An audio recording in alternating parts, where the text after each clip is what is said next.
Үе үеийн хүсэл номны 18 дугаар бүлэг. Тэр өсөх ёстой. Иохан 3-ын 22-оос 36. Иохан Баптистийн ард түмэнд нөлөөлөх нөлөө. Нэг хэсэгтээ удирдагчид, дахилчид, ноёд түшимдийнхээс хүчтэй байлаа. Хэрвээ тэрбээр өөрийгөө Месая хэмээн зарлаад Ромын эсрэг болсон бол дахилчид ард түмний хамт түүний зааврын доор нэгдэх байлаа. Харин Сатан энэ дэлхийд амжилт гаргагч бүхний хүсэл зорилгыг Иохан Баптистад төрүүлэхэд бэлэн байв. Гэвч Иохан хаанаас хүч нөлөөгөө авснаа мэдэж байсан тул нэр хүндтэй болгохыг амласан уруу таталгыг эсэргүүцэв. Тэрээр өөртөө татсан олонний анхаарлыг өөр нэгэн рүү чиглүүлж байлаа. Аврагчийн нэр хүнд өсхийн хэрээр өөрийнх нь нэр хүнд буурч байгааг тэр төдөлгүй мэдрэв. Иоханыг хүрээлсэн олон хүн цөөрөв. Есүс Иерусалимаас Иорданы зах хязгаар нутагт хүрэлцэн ирэхэд хүмүүс түүнд хүндэтгэл үзүүлэхээр цугларчээ. Дагалдагч нарынх нь тоо өдөр ирэх тусам нэмэгдсээр олон хүн баптизм хүртэхээр түүн рүү ирж байв. Харин Христ дагалдагч нартаа энэ ёслолыг хийх эрхийг даалгаад өөрөө нэг ч удаа баптизм хүртээсэнгүй. Тэрбээр ийхүү замыг нь бэлтгэгчийн гүйцэтгэх үүрэг дуусгасныг харуулжээ. Гэтэл Иохан Баптистийн дагалдагчид Есүсийн өснө нэмэгдэж буй нэр хүндэд атаархаж түүний үйлчлэлийг буруутгахад бэлэн байлаа. Төдхөн аятай тохиолдол гарав. Баптизм хүртээх нь зүрх сэтгэлийг гим нүглээс ариутгадаг эсэх тухай юудэчүүд хийгээд тэдний хооронд маргаан өрнөжээ. Гэвч Иоханы дагалдагчид Есүсийн баптизм нь Иоханы баптизмаас эрс ялгаатай гэсэн үзэлтэй байв. Ийхүү яваандаа тэд Христийн дагалдагчидтай баптизм хүртээх үед ямар үг хэлэх ёстой тухай маргажээ. Тэгээд эцэстээ бүр Есүсийн дагалдагчид нь баптизм хүртээх эрхтэй үгийг хэлэлцэж эхлэв. Ингээд шавь нар нь Иохан руу ирж "Рабби, Иохан Иорданы тэртээ тантай хамт байсан. Таны гэрчилж байсан тэр нь одоо баптизм хүртээж байна. Бүгд түүн рүү очиж байна" хэмээн гомдолжээ. Сатан эдгээр үгсээр дамжуулан Иоханыг уруу татав. Хэдийгээр Иоханы гүйцэтгэх үүрэг дуусах дөхөж байсан боловч тэрээр Христийн ажилд саад учруулж болох байсан.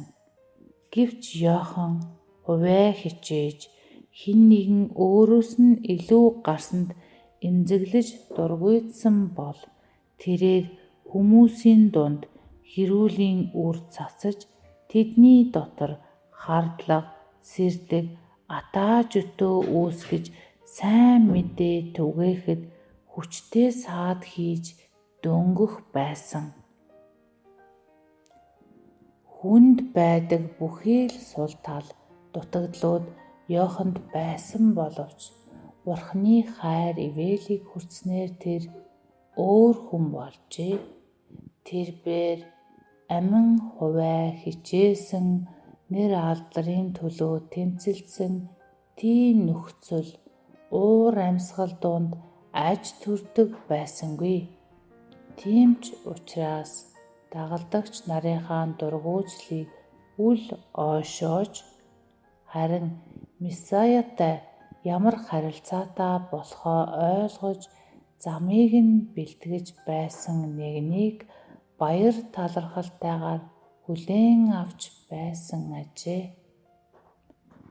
Тэнгэрээс өөрт нь өгөгдөөгүй л бол хүн юу ч хүлээн авч чадахгүй. Би бол Христ биш. Харин түүний урд илгээгдсэн нэгэн мөн гэж миний хэлснийг гэрчлэгч нь та нар өөрсдөө билээ. Бэр авагч нь шинэ хүргэн мөн. Харин зогсоод чагнагч найз нь шинэ хүргэний дуунд үлэмж баясдаг гэж Иохан шав нартаа хариулжээ. Иохан өөрийгөө сүйт бүсгүй болоод сүйт залуугийн хооронд хурим найрыг нь бэлтгэх мэдээ дамжуулагчтай зөвөрлөжээ. Тэр хурим болж сүйт залуу сүйт бүсгүйгээ эхнэрээ болгон авсны дараа түүний үүрэг дуусгавар болох юм.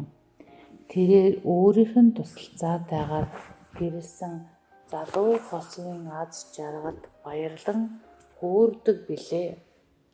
Иохан хүмүүсийг Есүс рүү хандуулахаар дуудагдсан ба аврагчийн ажил амжилттай байгаа нь түүнийг баярлуулж байв. Миний баяр хөөрч дүүрэн болов. Тэр өсөж харин би буурах ёстой гэж тэрээр хэлв. Иохан аврагч руу итгэлтэйгээр харан өөрийгөө золиослох ариун зүрх сэтгэлийн оргил хүрч чадсан юм. Тэрээр хүмүүсийн анхаарлыг өөртөө татах гэж хичээсэнгүй. Харин улам илүү эрхэм зүйлсийг бодон тунгааж эцэстээ Бурхны хураг руу анхаарал нь төвлөрөөсэй гэж хүссэн. Тэрээр ердөө сүлд хашгирагч нэгний дуу хоолой байсан. Одоо амьдралын гэрэл рүү бүх хүмүүсийн анхаарлыг хандуулахын тулд дуугаа хурааж хүмүүсийн анхаарлыг татахгүй байх төлөвлөгөөг баяр хөөртэйгээр хүлээн авсан. Бурхны мэдээг дэлгэрүүлэх үүрэгтэй үнэн ч хүмүүс алдар хүндийг өөртөө авах гэж хичээдэггүй. Өөрийгөө хайрлах хайранд Христийг хайрлах хайранд уусан шингэх болно. Сайн мэдээний эрхэм үйлсэд нь саад болох ямар ч тэрслүү хүсэл түүнийг эзэмдэж чадахгүй. ертөнцийн нүглийг үүрэгч Бурхны хургийг харагтун гэж эзний үнэнч зарцнаар Иохан Баптист шиг тунхаглах болно. Тэд Есүсийг өндөр дургиж түүнтэй хамт хүн төрлөختөн өндөрт өргөгдөх болно. Мөнх амьдрагч түүний нэр нь ариун бөгөөд өндөрт өргөмжлөгдсөн нэгэн үүнийг айлдав. Би дорд нэгний сүнсийг сэргээж гэмшсэн нэгний зүрхийг амьдруулахын тулд гэмшсэн болон даруй сүнстэй хүмүүстэй хамт өндөр ариун газарт оршдог. Исая 57:15. Өөрийгөө үгүйсгсэн иш үзүүлэгч Бурхны гэрлээр дүүрэн байдаг. Тэрээр аврагчийн алдрыг гэрчлэхдээ Христ Никодемтэй ярилцахдаа хэлсэн үгстэй адилхан үгсийг хэлдэг. Иохан дээрээс ирэгч нь бүхний дээр байдаг. Газраас ирэгч нь газрынх бөгөөд газрын тухай л ярьдаг. Тэнгэрээс ирэгч нь бүхний дээр байдаг. Бурханаас илгээгдсэн тэр Бурханы үгийг айлтдаг. Учир нь Бурхан сүнсийг хэмжээшгүйгээр өгдөг гэж хэлсэн. Харин Христэл учир нь би өөрийнхөө хүслийг бус харин намайг илгээгчийн хүслийг хайдаг гэж айлдаж чадах билээ. Иохан 5:30. Та зөвхт байдлыг хайрлсан бөгөөд ёс бусыг жигссэн. Тиймээс таны Бурхан нөхдөөс чин дээр таныг баяр баясгалангийн тосоор тослов хэмээн Христийн талаар тунхагласан байдаг. Еврей 1:9. Учир нь эцэг сүнсийг хэмжээсгүйгээр өгдөг. Христийг дагалдагчид ч гэсэн ийм зүрх сэтгэлтэй байх болно. Бид өөрсдийгөө огоорч чадсан цагт Тэнгэрийн гэрлийг хүлээн авч чадна. Бид бүхий л санаа бодлоо Есүст захируулаагүй цагт Бурханы зан чанарыг ойлгож Христийг итгэлээрээ хүлээн авч чадахгүй. Өөрийгөө огоорч чадсан хэн бүхэнд ариун сүнс хэмжээшгүй ихээр өгөгддөг. Христ дотор бурханлаг бүрэн дүүрэн нь бит хэлбрээр оршдог. Түүн дотор та нар төгс болгогдсон. Колосай 2:9-10. Бүгд Христ рүү очиж байна гэж Иоханны шавнар хэлэх үед Иохан их тодорхой байдлаар Тэнгэрээс өөрт нь өгөгдөөгүй бол хүн юуг ч хүлээж авч чадахгүй гэж хариулсан юм. Яагаад гэвэл түүнийг маш цөөхөн хүм гим нүглээс аврагч хэмээн хүлээн зөвшөөрөхөд бэлэн байсан юм. Гэвч түүний гэрчлэлийг хүлээн авсан хүн Бурхан бол үнэн гэж батлан тамгалсан юм. Хүүд итгэдэг хүн мөн хамтаа Христийн баптизм, Иоханны баптизм хоёрын аль нь гим нүглийг ариусгадаг вэ гэж маргах хэрэг байхгүй. Гагцхүү Христийн уучлал нэгүслэл зүрх сэтгэлд амийг өгдөг. Христ үгүй аваас баптизм нь альва ёслолтой адил утга учиргүй хэлбэр төдий зүйл юм. Хүүд итгэдэггүй хүн мөн амийг авахгүй.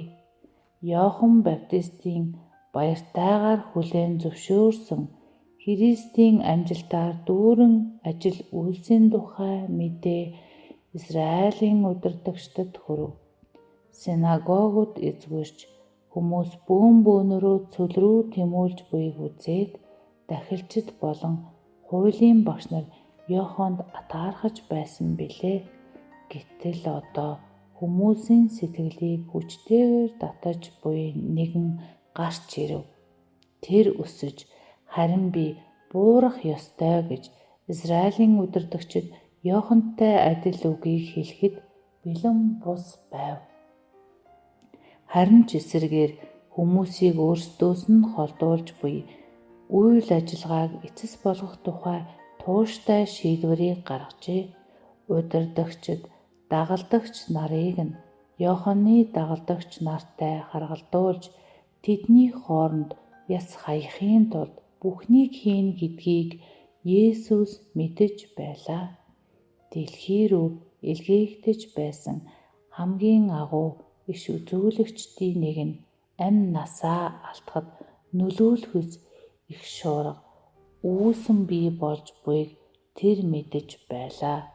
Буруу ойлголцол, эвдрэл, хямралыг үүсгэх боломжуудыг үүсгэхгүй тулд тэрбээр үйлчлэлээ алгуурхан зогсоогоод Галил руу оджээ. Бид ч бас үннийг үнэнчээр хамгаалж байхын сацуу үл ойлголцол ба дайсагнал бий болгох бүх боломжуудаас зайлсхийдэг байх ёстой. Яагаад гэвэл ийм байдлаас шалтгаалan хүмүүс авралаасаа хагацж сүйрэл рүү чиглэдэг. Хагарал зөрчилд хүргэх ямарваа нэг нөхцөл байдлын үед бид Есүс болон Иохан Баптистийн жишээг дагах учиртай. Иохан бол өөрчлөлт шинжилтийг удирдахаар дуудагдсан нэгэн. Тийм ч учраас шавнар нь түүн дээр бүх анхаарлаа хандуулж түүнийг зөвхөн Бурханаар ашиглагдаж буй багаж зэмсэг болохыг нь умартаж амжилт нь зөвхөн түүнээс шалтгааллах болно гэсэн буруу бодолд автагдсан байв. Гэхдээ Иоханы үйлчлэл дангаараа Христийн сүмийн үндсийг тавихад хангалттай байгаагүй.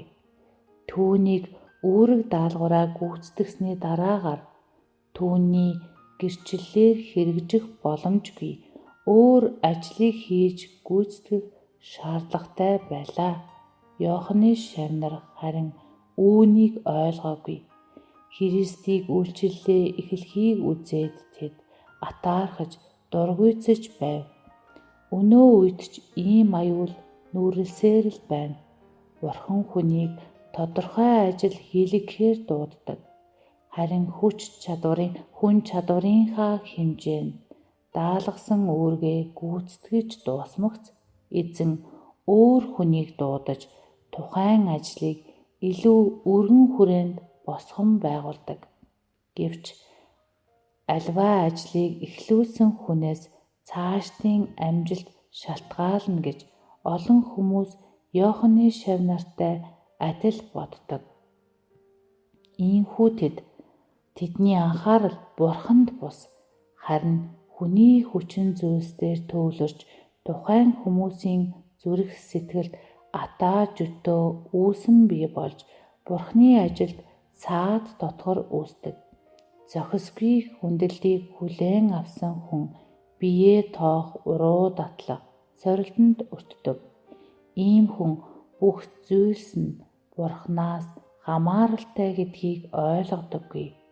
Ийм хүмүүс хүний удирдах чадварт итгэж яваандаа алдаа дутагдал гаргаж Бурханаас хөндийрдөг. Бурханы ажил үүрэг нэг хүн дээр төвлөрч тухайн хүний төлөвлөгөөний дагуу явагдах ёсгүй. Үеэс үед Бурхан янз бүрийн хүмүүсийг үйлчлэлдээ уриалан дуудаж тэд нараар дамжуулан зорилгоо хамгийн сайнаар хэрэгжүүлсээр ирсэн. Өөрсдийгөө даруй төлөв болгож тэр өсөж би буурах ёстой гэж Иохан Баптист шиг үгийг хэлж байгаа хүмүүс аз жаргалтай яа.